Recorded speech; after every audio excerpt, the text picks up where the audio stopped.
William Ruto. Unajua wewe sasa ndio baba ya taifa.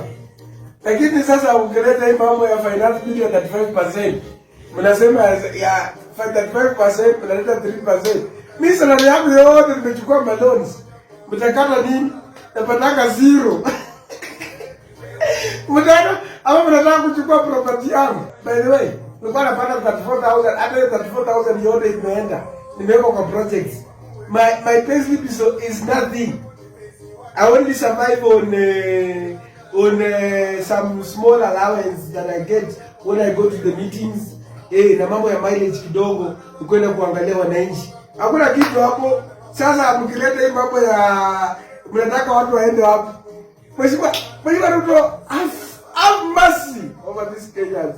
And it's not me. Many Kenyans have stressed their payslip.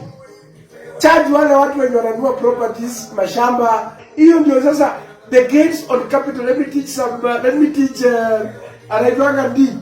teach him some economics.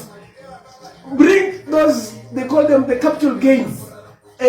Ule mtu mwenye ananunua kama shamba hapa Nairobi, charge on those people.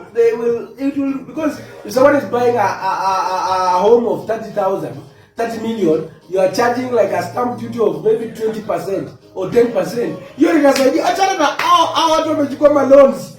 Hao civil servants hawana kitu. Have mercy on them. Some of them, they have pressure, they have answers. You also bring the 3%. Mheshimiwa William Ruto. How the hustlers, civil servants, they have nothing. They have nothing.